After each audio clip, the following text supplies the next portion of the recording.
Sebelas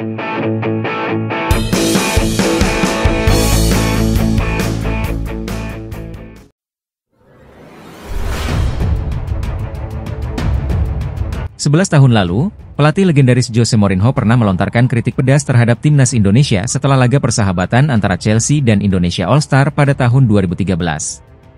Kini, kritik tersebut seolah terbantahkan berkat perkembangan luar biasa tim Garuda di bawah kepelatihan Shin Tae-yong. Dalam pertandingan tersebut, Chelsea yang diperkuat bintang seperti Eden Hazard dan Romelu Lukaku menang telak 8-1 di Gelora Bung Karno. Usai pertandingan, Mourinho menyebut permainan Indonesia tidak memiliki sesuatu yang istimewa. Jika pemain Indonesia tidak memiliki kemampuan spesial, maka bermainlah dengan semangat dan kebanggaan, ujar Mourinho. Namun, sejak ditangani Shin Tae-yong pada tahun 2019, timnas Indonesia menunjukkan perkembangan signifikan. Mulai dari prestasi di Piala Asia hingga sukses lolos ke putaran ketiga kualifikasi Piala Dunia 2026. Shin Tae-yong membuktikan bahwa sepak bola Indonesia bisa bersaing di level internasional, berkat pendekatan bertahap dalam meningkatkan performa fisik dan mental pemain. Dengan filosofi, step by step, Shin Tae-yong membawa Indonesia ke level yang lebih tinggi. Kini, timnas Indonesia memiliki peluang besar untuk mencetak sejarah dengan lolos ke Piala Dunia 2026, membungkam kritik Mourinho yang pernah terdengar 11 tahun lalu. Federasi Sepak Bola Australia resmi menunjuk Tony Popovich sebagai pelatih baru The Socceroos. Popovich menggantikan Graham Arnold, yang mundur setelah hasil imbang melawan timnas Indonesia di kualifikasi Piala Dunia 2026 zona Asia. Penunjukan ini dikonfirmasi langsung oleh laman resmi Socceroos pada Senin, 23 September 2024. Popovich, yang sebelumnya mengantarkan Western Sydney Wanderers juara Liga Champions Asia 2014, memiliki prestasi yang setara dengan Shin Tae-yong, pelatih timnas Indonesia yang juga sukses di ajang yang sama pada 2009 hingga 2010. Popovich menyatakan rasa syukurnya atas kesempatan ini dan siap membawa timnas Australia terus berkembang di level internasional.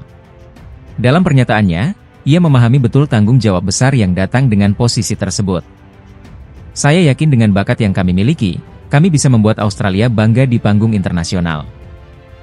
Popovich kini mempersiapkan timnas Australia untuk melanjutkan perjuangan di putaran ketiga kualifikasi Piala Dunia 2026.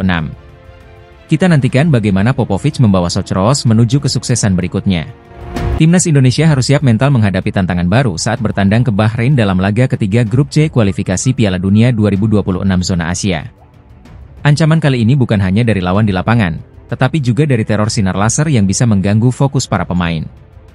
Ketua Badan Tim Nasional, Sumarji, menyoroti ancaman ini dan menyebut tim pelatih sudah mempersiapkan langkah-langkah antisipasi. Menurutnya, teror sinar laser pernah terjadi saat Bahrain menjamu Jepang, dan kini dikhawatirkan bakal terulang saat timnas Indonesia bermain di Bahrain National Stadium. Sumarji menyatakan pentingnya memperkuat mental para pemain untuk menghadapi situasi tidak sportif ini. Bahkan, Kedutaan Besar Indonesia di Bahrain sudah berkoordinasi dengan Federasi Sepak Bola Bahrain untuk mencegah terjadinya insiden serupa. Namun, jika teror sinar laser tetap terjadi, para pemain diingatkan untuk tetap fokus dan tidak panik. Laga melawan Bahrain pada 10 Oktober 2024 akan menjadi ujian berat bagi skuad Garuda, yang saat ini berada di posisi keempat klasemen Grup C. Mereka akan berusaha meraih kemenangan demi menjaga peluang lolos ke putaran final Piala Dunia 2026. Kabar terbaru dari Federasi Sepak Bola Dunia, FIFA. FIFA baru saja merevisi pencetak gol timnas Indonesia dalam pertandingan melawan Arab Saudi di kualifikasi Piala Dunia 2026 zona Asia. Sebelumnya, gol timnas Indonesia yang membawa hasil imbang 1-1 melawan Arab Saudi pada 6 September 2024, awalnya dinyatakan milik Ragnar Oratmangoen. Namun, FIFA telah menggantinya menjadi Sandy Walsh. Gol ini berawal dari aksi individu Ragnar di menit ke-19, sebelum bola mengenai tubuh Sandy dan masuk ke gawang Arab Saudi. Meski sempat menimbulkan perdebatan, baik Ragnar maupun Sandy tidak mempermasalahkan hal ini. Mereka berdua merayakan gol tersebut bersama-sama demi kepentingan timnas Indonesia.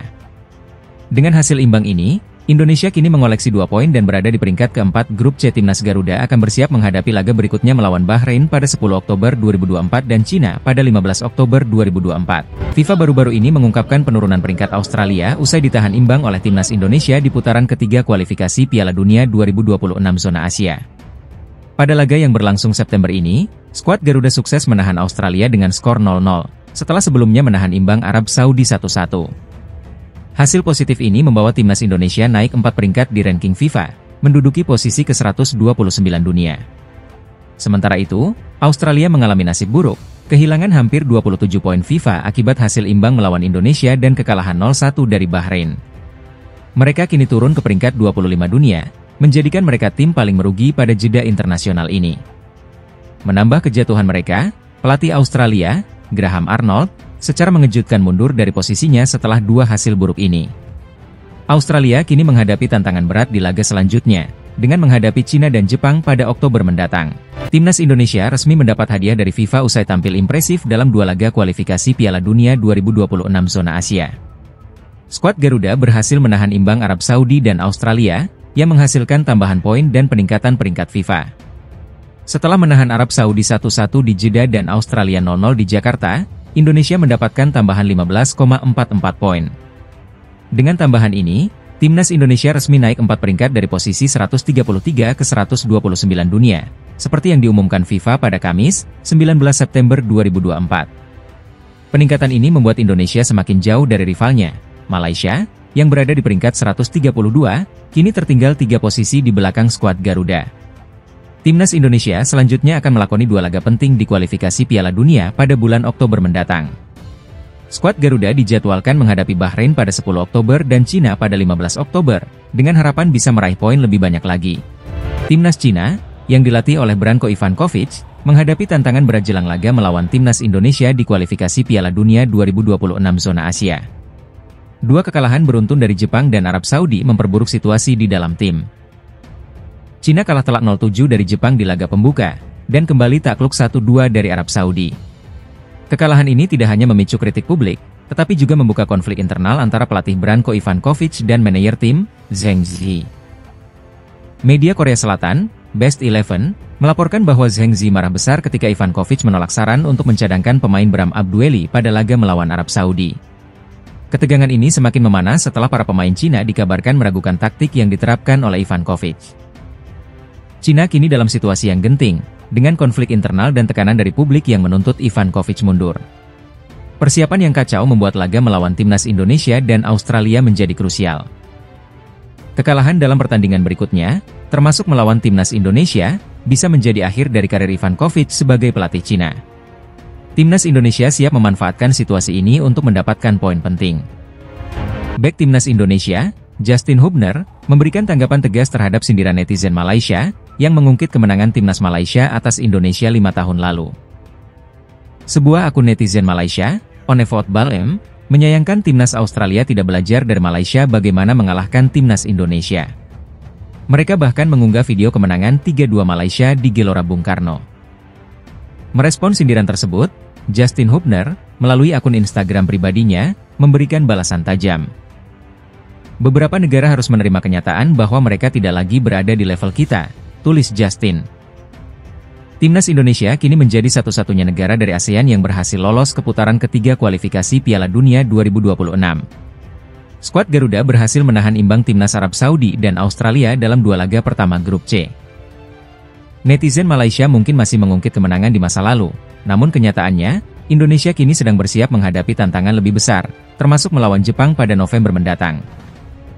Performa Timnas Indonesia kini telah mencapai level Asia, siap untuk bersaing di putaran ketiga kualifikasi Piala Dunia 2026. Bintang Timnas Indonesia, Justin Hubner, mengungkapkan dirinya mengalami cedera usai tampil dalam dua laga kualifikasi Piala Dunia 2026 zona Asia.